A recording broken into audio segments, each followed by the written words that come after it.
Good evening and welcome to 5 News with me, Sian Williams. And me, Claudia Liza Vanderpoy. Tonight, humanitarian corridors for evacuation from Ukraine that lead straight to their attackers. Hello and welcome.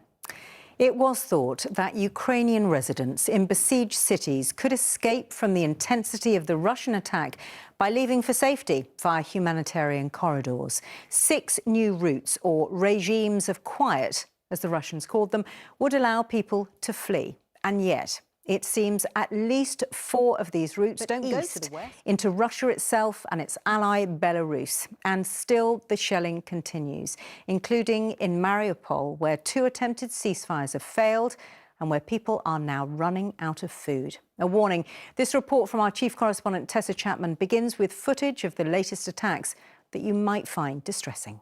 That's what everybody is fearing. Just how long is this going to go on for? There are fresh peace talks. What's the latest with those? That's right. This is the... Tessa, thank you.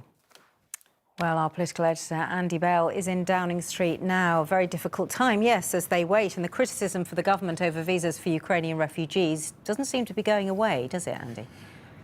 See you after the break. Hello and welcome back. We're going to bring you some developing news here now.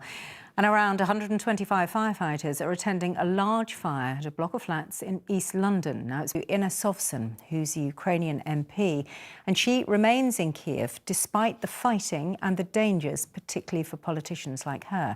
She began by telling me why she stayed behind even after her family had fled.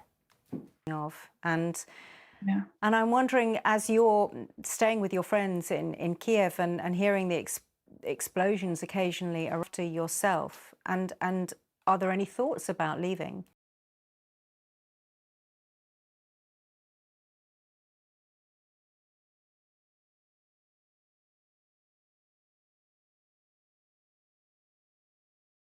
Taking place today, what are you not hearing from world leaders so far that you'd like to be?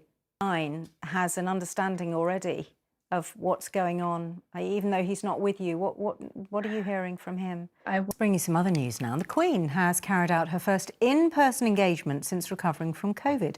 She met Canadian PM Justin Trudeau, who, as you saw earlier, is on a visit to the UK. Let's speak now to Roya Nicker, the royal editor for the Sunday Times. Hi, Roya. What did you think when you saw the pictures?